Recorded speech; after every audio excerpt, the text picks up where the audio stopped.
Welcome back everybody, this is King Kong 900 and today I wanted to talk about Rodan and Mothra in the Monsterverse. I wanted to talk about how the Monsterverse nerfed Rodan and Mothra. Maybe not weight wise in Rodan's case, but these two characters were definitely weakened in the Monsterverse compared to their Toho counterparts. While I won't be doing a whole lot of comparing to said counterparts, I will touch on that briefly and then explain how weak these two characters actually are, contrary to popular fan belief. Let's begin. We're gonna start off with the one character who truly disappointed me most of the two, Rodan. How did the Monsterverse nerf Rodan particularly? Well, Rodan is stated to be 154 feet tall, so automatically we're given a Rodan, a monster who's usually the same size as Godzilla, a new height that is the smallest we have ever seen. This Rodan is smaller than even the Showa Rodan. His wingspan is large, but that doesn't really matter in the long run. Size does matter in kaiju fights. It always has, and it always will. Rodan used to be able to contend with Godzilla in the past, even Heisei Rodan despite being around half Godzilla's height with the size handicap, but now Rodan is 154 feet tall.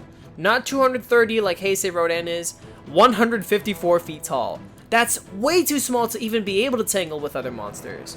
So Rodan is already pretty much handicapped thanks to his size, so he would need to be able to be a much faster and more agile fighter that's quite powerful. Well, the feats Rodan has in the film begs to differ. I notice many fans love to highball Rodan's feats or that they truly over-exaggerate the monster, so I want to give you guys an honest explanation on what Rodan really did in the film and why he's pretty much overhyped as it is. And before I continue, while I was doing my research I stumbled upon a post by Lazerbem on Reddit, which actually outlined many of these points I'm about to make, so I just want to give this user credit because a lot of the things they point out are things you'll be hearing here. So go ahead and check that topic out, link will be in the description. Now let's talk about Rodan's feats that are typically highballed. Rodan leveling a city. This is the common one you'd hear a lot of. Rodan leveled an entire city. Yeah, no he didn't. These buildings aren't being destroyed. I mean, sure, there are winds and some people fly into the air, but look at the buildings. They aren't getting destroyed or crumbling to the ground. A pretty good majority of the buildings are remaining where they stand, as only the roofs are actually being destroyed. And I wouldn't even say Rodan leveled the entire city. A dude is able to hang onto a large, essentially gripless pillar with a child in his hand. The roofs of the buildings are the only things really getting destroyed, while the rest of the structures themselves completely stay intact. I see no way Rodan truly leveled an entire city when it doesn't even look like he knocked over a single building. Rodan survived living in lava. Okay, just like how Godzilla can take nukes, I don't see how that actually matters in a debate between two monsters. Godzilla takes nukes, yet he is still completely vulnerable to kaiju attacks. In fact, I would say even regular human artillery is enough to hurt him, since we can tell by how he reacts to missile fire in GVK, and even how he retreats from the tanks firing at his gills in 2014. In King of the Monsters, Rodan gets hit with missiles from jets and he quite literally has the same reaction, rearing up and roaring in pain. So him surviving in lava, which is about 2000 degrees Fahrenheit, is honestly nothing and pretty standard for kaiju since beam weapons usually burn much, much hotter. And if people would try and use this argument to explain that he is extremely durable against other monsters, that also really doesn't apply because his armor can be penetrated by a 52-foot tall moth with a small stinger in comparison to Rodan's entire body. So Rodan surviving in lava? I mean, it's impressive for a creature in real life considering there are no creatures who can survive in lava, but for kaiju standards, not impressive at all. Bearing in mind that kaiju beam weapons typically burn much hotter, that Rodan's armor can easily be penetrated by other kaiju, and that Rodan still reacts in pain to missile fire. This leads us to Rodan's durability, which is really questionable. Rodan's poor durability. As we just established, Rodan reacts in pain from missile fire, and his quote-unquote armor can easily be penetrated by Mothra's much smaller stinger. Rodan takes hits from Mothra's quite small scythe hands, and it forces him to retreat. He definitely has a low pain tolerance if these small scythe hands, far smaller than Rodan himself, can cause him to retreat in pain. People love to bring up how Rodan tanks a gravity beam from King Ghidorah. Rodan got knocked out by a singular gravity beam, which, as we all saw from the Arctic fight, is only able to basically mildly annoy a kaiju like Godzilla, who, like Rodan, reacts in pain from missile fire, so there's still common ground for the two. Rodan getting knocked out by a singular gravity beam, which merely annoys kaiju, is pathetic, so I don't get it. I don't get what the hype around Rodan's durability is. He reacts in pain from missile fire, he reacts with such pain he's forced to retreat a hit from Mothra's much smaller and feetless scythe hands. His armor, it's easily penetrated by Mothra's far smaller stinger in comparison to Rodan's body, and he gets completely knocked out by a singular gravity beam, which, as we all know, only mildly annoys kaiju. Rodan shows us nothing but weak durability. Rodan being able to survive in lava is a bare bones feat. Any kaiju would be able to survive lava, considering they can take beam weapons, which typically burns far hotter. Rodan simply does not have good durability. Rodan's awful fighting ability. Now, Rodan's fighting ability is also no better. People act like he's some ninja in the skies. In reality, all he's able to do midair is just spin with another monster around in circles. We see him do it with Ghidorah, we see him do it with Mothra. He has basically no fighting ability whatsoever. Despite being a flying titan, it seems Rodan has to ground his opponents in order to actually start doing some damage. And then, you would think he'd have the upper hand, right? Nope. At a literal point blank range, Rodan misses 2 attacks with his beak. Dude, she's right there. You're like 3 times her fucking size. You got her pinned down for fuck's sake. She can't even move. And what the hell is taking you so long to initiate the 3rd hit? What's this bird doing? People also love to use Rodan's attacks against the jets as some kind of validation for his fighting ability. Firstly, as Brutally Haynes pointed out, all these jets are doing is flying in a straight line. And the attacks Rodan uses are a wing flap attack and a barrel roll attack. Now, the only attacks I can see Rodan genuinely using against another monster is that wing flap attack.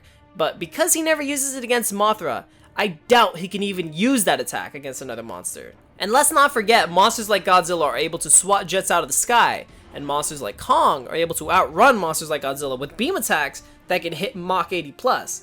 So Rodan basically has like little to no fighting ability, and this is both on the ground and in the air. And chances are he'll probably get swatted out of the sky. Rodan's abysmal strength.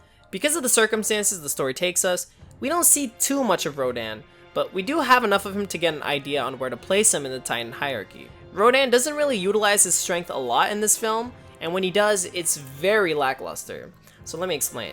The only feats we really have for Rodan's strength is him tackling Ghidorah and him throwing Mothra into 2 different buildings. Now, with Ghidorah, Rodan is the one who gets smacked up here. Rodan initiates a charge, but he is immediately overtaken by Ghidorah. And I mean, 40,000 tons compared to 120 to 140,000 tons? Yeah, I can understand how he'd be the one getting overwhelmed. But then you think back to Godzilla 2014 and how the male Muto, who is only 15,000 tons, was able to dragon pull the then 90,000 ton Godzilla, and you think, wow, that's a 75,000 ton difference. Granted, the difference between Rodan and Ghidorah is around 100,000 tons, it isn't really that far off. But at the same time, I do understand it because that's still a larger difference. So then we should consider how when Rodan charges Mothra, she's able to stop him like nothing. That doesn't make a whole lot of sense. So Rodan loses to Ghidorah, which I suppose is a given considering the height and weight differences, but his only other feats of strength is throwing Mothra into 2 different buildings. The first time he throws her into a building, it's only partially destroyed, while the second building doesn't get destroyed at all. And this is after Rodan charges it with all of his weight, uses his Firestorm attack on it, and then charges into it again. So the fact that Rodan can barely destroy buildings, whether it's his winds or his strength itself, that goes to show you how abysmal Rodan's strength really is. And I know what some of you may be thinking. Didn't Kong get stopped by a single building in round 3? Yes, but this is due to being thrown by Godzilla and having his momentum slowed down by hitting other buildings. He didn't attack the building full force like Rodan did, twice. And we've seen Kong get thrown through many buildings, and even at the end of round 2. So Rodan's strength. He can barely destroy buildings he attacks with all of his force a total of 3 times. He gets totally overtaken by a tackle from Ghidorah, while a tackle from Mothra, who's far smaller, is able to stalemate him. Rodan's strength is honestly pathetic. And with that, we have a Rodan who is a complete joke compared to his Toho counterparts that actually leveled cities and effectively fought other monsters. Doherty gave us a Rodan who, as Lazerbem so eloquently puts it, is basically Kamacuras from Godzilla Final Wars. Thanks, Mike! And now let's shine a spotlight onto the other monster in the title, Mothra. How was Mothra nerfed? I believe Mothra was mainly nerfed due to her size. Mothra is 52 feet tall. That's really small. And despite what many may believe, size really does matter in a battle against 400+ foot titans. Mothra being 52 feet in height and what I assume to be less than 100 feet in length is just awful. Like seriously, awful. Because Mothra in the Monsterverse doesn't really have any weapons, which I'll go over in a bit, She's mainly a hand-to-hand fighter, but the issue is that she can't really do that if her hands are too small, and much like Rodan, Mothra's Toho counterpart was actually good at hand-to-hand combat since she was actually large enough to engage in it. But for some reason, the Monsterverse versions of Mothra and Rodan are in their own smaller leagues separate from the big dogs. Mothra's powers. So the first way Mothra was nerfed was because of her powers. Toho Mothra had a variety of different powers, but considering how the Monsterverse wants to remain grounded, it's totally understandable that Monsterverse Mothra wouldn't have as many powers. Now that's totally fine. The issue is how she uses the powers she already has. Mothra has essentially 3 different weapons. Her God Rays, which can be used to blind opponents, her Silk Attack, which can web opponents up, and her Stinger, which can be used to stab opponents. Mothra does not seem that battle smart to me. She has her God Rays, which makes her a literal blinding ray of light, yet she never uses them in battle. She could have blinded Rodan or Ghidorah to get the upper hand, or to get out of harm's way, but instead she decided to never use this power, and that doesn't seem smart to me. Her Silk Attack, she uses it once against Ghidorah at the start of the battle, and then she never uses it again, even against Rodan. Like dude, Rodan is a flying titan. It would be way smarter to web him up, take away his ability of flight, and then just sting him in the head. If not that, because of his fire possibly burning the webbing, then web his face. His head isn't emitting heat, the bottoms of his wings are. She could still web up his entire head, blinding him, and then just sting him in the head or wing to incapacitate him. And then Mothra's Stinger. She did use it in the film at a pretty good time, but the issue with the Stinger is actually how large it is. This Stinger looks about 20 to 40 feet long, and 40 is seriously pushing it. And it honestly makes you wonder how it would even be effective in hurting titans like Godzilla or Kong or the Mutos. So Mothra's size is clearly hindering her performance here. If she was as large as her Toho counterparts, at the very least, weapons like her Stinger and her Scythe arms would be far more effective in hand-to-hand combat. But no, her being 52 feet tall is quite literally the biggest handicap I think I've ever seen a monster have. So all in all, how did the Monsterverse nerf Mothra?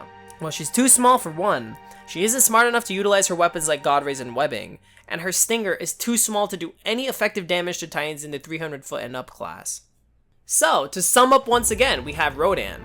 Little to no strength feats, awful durability, and fans who wank other things he did in the film. Him surviving in lava means nothing, and he didn't really level the entire city considering not a single building actually crumbled. Then we have Mothra. Never uses her weapons intelligently, and handicapped by her own size. Mothra and Rodan are actually both handicapped by their sizes, and that's the biggest problem with the Monsterverse incarnations of these characters. I personally believe Doherty is a Godzilla fanboy, so that's why he makes Mothra and Rodan look so small and weak. That's why he makes King Ghidorah look quite weak compared to Godzilla throughout the film, which I point out in the King Ghidorah video. And in order to make Godzilla look good, they tore down the other monsters that share the screen. And that is how the Monsterverse nerfed Rodan and Mothra. Thank you guys so much for watching, I hope y'all enjoyed, and I hope this video helped shed some light on how the Monsterverse incarnations of Mothra and Rodan are actually quite weaker than many fans may believe. And I really do hope in the future these monsters aren't treated as badly as they are in King of the Monsters. Please let me know what you all think down below, please leave a like, comment, and subscribe for more. This is King Kong 9100, signing out. Until next time, bye bye.